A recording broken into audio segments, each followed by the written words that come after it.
నమస్తే ఆర్బీసీ ఆధ్యాత్మిక ప్రేక్షకులకి స్వాగతం.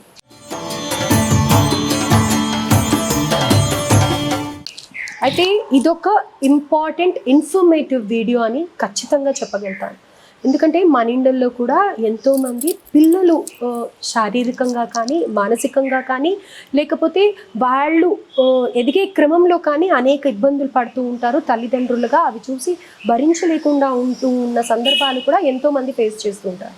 దీనికి అంతటికీ కారణం కూడా గర్భంతో ఉన్నప్పుడు తల్లి ఏ విధమైన ఆలోచన చేస్తుందో, ఏ విధమైన ఫుడ్ తీసుకుంటుందో, లేకపోతే తను తిరిగే ప్రదేశాలు కానీ తను తీసుకునే స్ట్రెస్ని బట్టి పిల్లాడి భవిష్యత్తు, పిల్లాడి జీవితం ఉంటుంది అనేది మనం అందరం కూడా సైంటిఫిక్గా తెలుసుకున్నాం. కానీ ఈరోజు ఒక ఆధ్యాత్మికవేత్తతో అసలు గర్భ సంస్కారం అంటే ఏంటి, గర్భంలో ఉన్నప్పుడు పిల్లాడికి కానీ పిల్లకి కానీ సంబంధించిన జాగ్రత్తలు ఎలా తీసుకోవాలి, అలా తీసుకున్న వాళ్ళ పిల్లలు ఎలా ఎదుగుతారు, అసలు నిజంగానే గర్భ సంస్కారం అని పూర్వీకులు చెప్పేవాళ్ళు కదా, అది ఎందుకని ఇప్పుడు కనుమరుగైపోయింది, లేకపోతే మనం పాటిస్తూనే ఉన్నామా, ఇలాంటి మరికొన్ని విషయాలు తెలుసుకుందాం. ఖచ్చితంగా ఈ వీడియోని మీకు తెలిసిన వాళ్ళకి షేర్ చేయండి. అమ్మ నమస్కారం. శ్రీమాత్రే నమః. అమ్మ, గర్భ సంస్కారం అంటే ఏంటి అసలు? తప్పకుండా తెలియజేసే ప్రయత్నం చేస్తాం తల్లి. చాలా చాలా చాలా సమాజానికి ఇప్పుడు చాలా అవసరమైనటువంటి ప్రశ్న ఈ గర్భ సంస్కారం.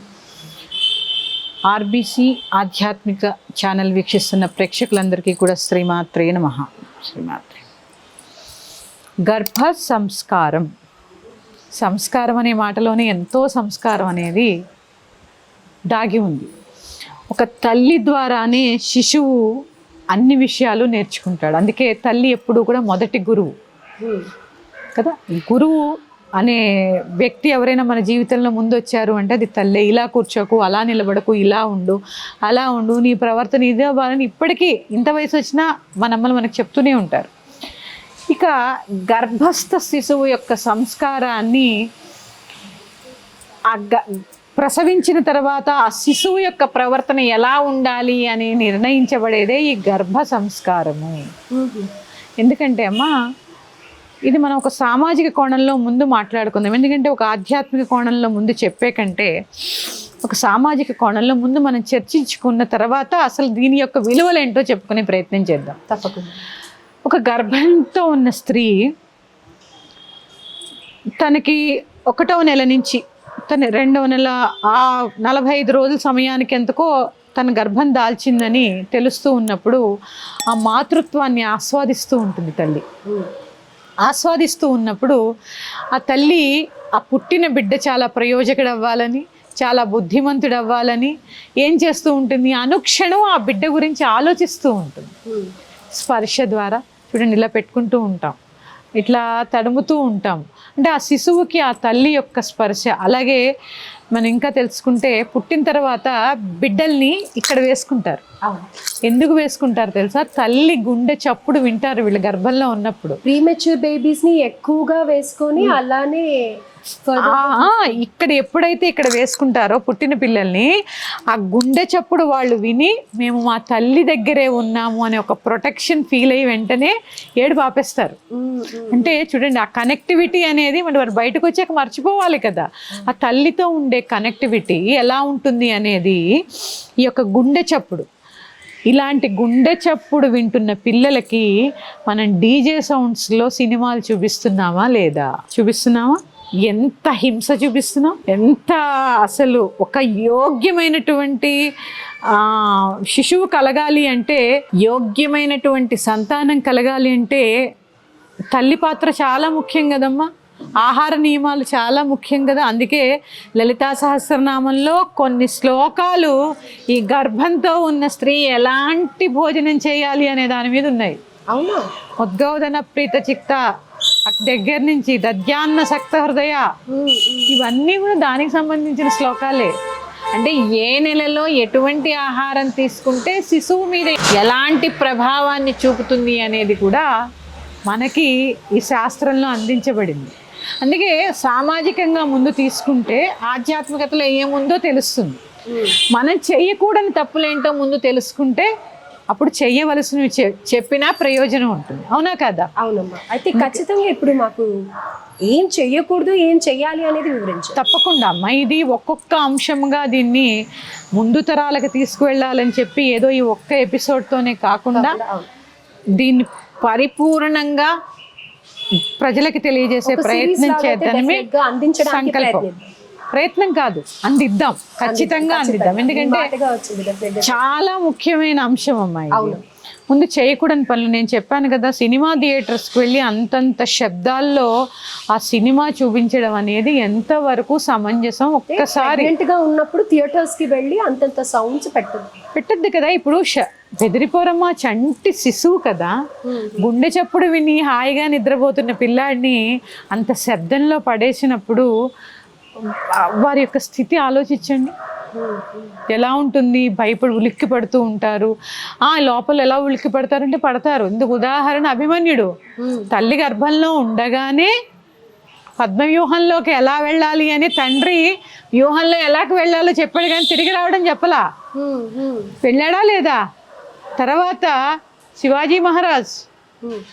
శివాజీ మహారాజ్ గర్భంలో ఉన్నప్పుడు జిజియాబాయి తన కొడుకు ఒక శౌర్యవంతుడైన పరాక్రమవంతుడైన సంతానాన్ని తనకి కలగాలని, ఒక దేశ నాయకుణ్ణి అంటే ఒక సైన్యాధ్యక్షుల్లా పెంచాలని, యుద్ధం చేసేవాడు కలగాలి అని చెప్పి ఆ సమయంలో కొండలెక్కేది, గుట్టలెక్కేది, కింద పడుకునేది, ఎన్నో వేదాధ్యయనాలు చేసేది, పురాణ కథనాలు చదివేది, శౌర్యవంతుడైన పుత్రుడు కలగాలని చెప్పి 9 నెలలు ఎంతో శ్రమించింది జిజియాబాయి. మనకెందరూ అభిమన్యుడి గురించే చెప్తారు, జిజియాబాయి కూడా ఇదే చేసింది. ఎందుకంటే తన భర్త ముస్లిమ్స్ పరిపాలనలోనే ఉండేవారు కదమ్మా. అప్పుడు ఒక చోట నుంచి ఇంకొక చోటకి ట్రాన్స్ఫర్ ఆయన వెళ్ళిపోతారు ఉద్యోగ పని మీద. వెళ్ళిపోయినప్పుడు ఆవిడికి 8 మంది సంతానం అనుకుంటా, 7గురిని ఆయనతో తీసుకెళ్ళిపోతాడు. 8వ సంతానం ఆవిడ గర్భంలో ఉన్నది ఆయనే శివాజీ. ఈ 7గురు సంతానము భర్త అక్కడికి వెళ్ళిన తర్వాత ఆయన ఇంకా వివాహం చేసుకుంటారు, ఆవిడ అందరినీ చంపేస్తారు వాళ్ళు. అది చంపేసినప్పుడు ఆఖరికి ఈ జిజియాబాయి గారి యొక్క తల్లిదండ్రులను కూడా చంపేస్తారు. అప్పుడు ఆవిడ దాన్ని ఏమంటారు, పోరాడే వ్యక్తి కావాలి, అలాంటి వ్యక్తికి నేను జన్మనివ్వాలి, అలాంటి శిశువుకి నేను అంటే పరాక్రమవంతుడైన శిశువుకి జన్మనివ్వాలి అని చెప్పి ఆ 9 నెలలు చాలా శ్రమించిందటమ్మా ఆవిడ మహారాణి. ఆలోచన అలాగే మనం చేసే పనులు లోపల బిడ్డ మీద ఇంపాక్ట్ చూపిస్తాయి. ఎందుకంటే దీనికి ఇంకా ఎగ్జాంపుల్ చెప్పాలంటే, మీరు కడుపుతో ఉన్నప్పుడు ఒకే స్తోత్రం వింటూ ఉంటారు కదా, అది లలితా సహస్రనామము లేకపోతే భగవద్గీత ఏదో ఒకటి వింటూ ఉన్నారనుకోండి, ప్రసవం అయిన తర్వాత ఆ బిడ్డకి కనుక మీరు ఏదైతే గర్భంలో ఉన్నప్పుడు వినిపిస్తారో అది వినిపిస్తే ఏడుపు ఆపేస్తారు. మీరు కావాలంటే ఇప్పుడు ఎవరింట్లో అయినా చంటి పిల్లలు ఉంటే మీరు ఆచరించి చూడండి. ఎందుకంటే ఆ శబ్దం వాళ్ళు గ్రహించగలరు. 7వ నెల నుంచి వింటారమ్మా, వింటారు 6వ నెల దాకా. అందుకే ఆ పిండం కూడా కొంతే పెరుగుతుంది. 7వ నెల నుంచే బరువు పెరుగుతారు పిల్లలు, వినడం నేర్చుకుంటారు. అన్నీ అంటే తల్లి మాట్లాడేవి, తండ్రి మాట్లాడేవి వినడం నేర్చుకుంటారు. అందుకని చక్కగా మంచి మాట్లాడండి, ప్రతిరోజు ఒక శ్లోకం చదువుకోండి. ఇంకా తెలుసా అమ్మ మీకు, హృదయాధ్యయనంలో గర్భంతో ఉన్న స్త్రీకి కొన్ని లోపాలు రాకుండా సంతానం ఎలాగా దాన్ని ఏమంటారు, ఆరోగ్యవంతుడైన సంతానాన్ని ఎలా కనవచ్చో మంత్రం కూడా ఉంది. అది చాలా అవసరం ఇప్పుడున్న పరిస్థితులను బట్టి. ఎందుకంటే వైఫై టవర్స్ కానీ లేకపోతే గనక మనం ఉండే పొల్యూషన్లో కానీ ప్రతి ఒక్క పిల్లాడు పుట్టిన తర్వాత ఒక 3-4 ఏళ్ళు గడిచే వరకు కూడా ఆ తల్లిదండ్రులు ఎంతో భయంతో బ్రతుకుతూ ఉన్నారని చెప్పొచ్చు. ఈ ఆటిజం అనేది కొత్తగా వింటున్నది, అది 1 సంవత్సరం తర్వాత బయటపడుతోంది. హియరింగ్ కానీ లేకపోతే ఇంకా వేరే ఏది కూడా కొన్ని రోజులు బాగానే ఉంటున్నారు పిల్లలు, తర్వాత ఏదైనా ఇబ్బంది కలుగుతుంది. ఖచ్చితంగా ఇప్పుడు ఆ మంత్రం గురించి కూడా చెప్పండి అమ్మా, తెలియజేయండి. తప్పకుండా అమ్మా. ఎందుకంటే ఇక్కడ ఏం జరుగుతోందంటే చిన్న చిన్న తప్పులు, ఆహార నియమాలు కూడా, కొన్ని రజోభూయిష్టమైన ఆహారం ఎక్కువ తీసుకోవడం వల్ల కూడా ఇంటిలో చేసినటువంటి ఆహారం తినచ్చు. ఎందుకంటే పాపం వాళ్ళకి ఎక్కువగా తినాలని కోరిక ఉంటుంది, తినండి, కాదని నేను అనట్లేదు. కానీ అది మనకి ఎంతవరకు మన శరీరానికి పడుతుంది, నేను చూడండి గర్భంతో ఉన్న స్త్రీకి జలుబు కూడా చేయకూడదని చెప్తూ ఉంటారు డాక్టర్స్. చేసినా కూడా ఇబ్బంది పడుతూ ఉంటారు. అంటే ఇలాంటి వ్యవస్థలో అసలే ఇంత పొల్యూషన్, ఈ పొల్యూషన్ వ్యవస్థలో శబ్ద కాలుష్యం ఎంత కాలుష్యం తెలుసా అమ్మా? అందుకని అంటే చూడండి గర్భాలయము అది ఒక శిశువు ఉండేటటువంటి స్థానం, అది గర్భాలయం. అంటే అక్కడ జీవుడు పరమాత్మతో కలిసి ఉంటాడమ్మా, అంతర్ముఖుడై ఉంటాడు. ఇక్కడ గ్రహించవలసింది ఏంటి తెలుసా, ఆ శిశువు అంతర్ముఖ సమారాధ్య బహిర్ముఖ సుదుర్లభ, అంతర్ముఖుడై ఉంటాడు భగవంతుడితోటి. బయటకు వచ్చిన తర్వాత మర్చిపోతాడు. లోపల భగవత్ తత్వంతో భగవంతుడితో లీనమైపోయి ఉంటాడు. ఆ శిశువుకి అలాంటి భగవత్ తత్వంతో లీనమైపోయినటువంటి శిశువుకి ఎలాంటి జ్ఞానాన్ని అందించాలంటే వారు ఏది కోరుకుంటున్నారో అదే ఇవ్వాలి. మనం ఏం చేస్తున్నాము, అక్కర్లేనివి, శబ్ద కాలుష్యము, ఆహార కాలుష్యము, పోట్లాటలు, కొట్లాటలు. ఈ తల్లి కూడా మానసిక ప్రశాంతతతో ఉండదు. కోపము, చిరాకు, ఇరిటేషన్, ఏమన్నా అంటే హార్మోనల్ ఇన్బ్యాలెన్స్ అంటారు. ఇవన్నీ బ్యాలెన్స్ చేసుకోవడానికి స్తోత్రాలు ఉంటాయి. నవనాగ స్తోత్రం ఎంత విశేషం తెలుసుదమ్మా. గర్భరక్షాంబికా స్తోత్రం శిశువు కడుపులో పడ్డ దగ్గర నుంచి ఆ శిశువు ప్రసవం అయ్యే వరకు గర్భాన్ని రక్షించేటటువంటి స్తోత్రం గర్భరక్షాంబికా స్తోత్రం. ఇలాంటివి మీరు అడిగిన ప్రశ్న ఇవన్నీ కూడా చెప్పుకోవచ్చు మనం అందులో. గర్భరక్షాంబికా స్తోత్రము, నవనాగ స్తోత్రము, ఇలాగే ఇప్పుడు నేను చెప్పాను రుద్రంలో మీరు లఘున్యాసం వినే ఉంటారు. ఆ లఘున్యాసంలో ఒక చిన్న మంత్రం ఉంటుంది. ఆ గర్భంతో ఉన్న దగ్గర నుంచి ప్రసవం అయ్యేదాకా చక్కగా మంత్రం చదువుకుంటుంటే ఆరోగ్యవంతుడైన శిశువు జన్మిస్తాడు. అండ్ వినటానికి కూడా ఎంత బాగుంటుంది కదా. నేను ఇవన్నీ కూడా తెలుసుకునే ప్రయత్నం చేద్దామమ్మా. ముందు ఇవన్నీ తెలుసుకోవడానికి తల్లి సుముఖంగా ఉండాలి. ఇప్పుడు ఏదో వచ్చింది యూట్యూబ్లో వినేసాము పక్కన పడేసాము అని కాకుండా పాటించడానికి వీలుగా తన మనస్సుని, తన ఆలోచనని సంసిద్ధం చేసుకోండి. అందుకని చెప్తున్నాను కదమ్మా, ఒక మంచి వాతావరణంలో శిశువుకి జన్మనివ్వాలి. వారు పుట్టిన తర్వాత చూడండి ఎంతమంది అంటే కొట్లాటుకెళ్ళిపోతున్నారమ్మా ఇప్పుడు పిల్లలు. అంటే చూడండి రజోగుణం కొంత గర్భంలో ఉండగానే ఏర్పడుతుంది. ఎందుకంటే నీ ఆలోచనలు సానుకూలంగా ఎక్కడ ఉంటున్నాయి, తల్లి ఆలోచన సానుకూలంగా ఎక్కడ ఉంటుంది, ఉండట్లేదు. ఎందుకంటే వర్క్ స్ట్రెస్ అవ్వచ్చు, లేకపోతే ఆ పక్క వాళ్ళ మీద కోపం, ఈ పక్క వాళ్ళ మీద కోపం, భర్త మీద కోపం, అత్తమామలు, ఈ చిరాకులోనే ఉంటుంటే పుట్టే బిడ్డ సానుకూలంగా ఎలా ఉంటాడు? ఇలా ఉంటూ మనకి చాలా యోగ్యమైన సంతానం కలగాలని ఎలా ఆలోచిస్తారు? అందుకని కడుపుతో ఉన్నప్పుడు స్తోత్రాలు వినండి. ఏ స్తోత్రాలు వినాలి, ఏవేవి పాటించాలి, ఎలా ఆలోచిస్తే చక్కటి సంతానం కలుగుతుంది, ముందు ఎపిసోడ్స్లో తెలుసుకునే ప్రయత్నం చేద్దాం. మీరు చెప్పిన గర్భరక్షాంబికా స్తోత్రం ఏదైతే ఉందో ఆ స్తోత్రం వివరణ ఎవరికి ఏది యూస్ఫుల్ అనేది కూడా చెప్పడానికి తప్పకుండా అమ్మా. ఇక నెక్స్ట్ ఎపిసోడ్స్ అన్ని గర్భరక్షాంబికా స్తోత్రంతో మనం మొదలు పెడదాము.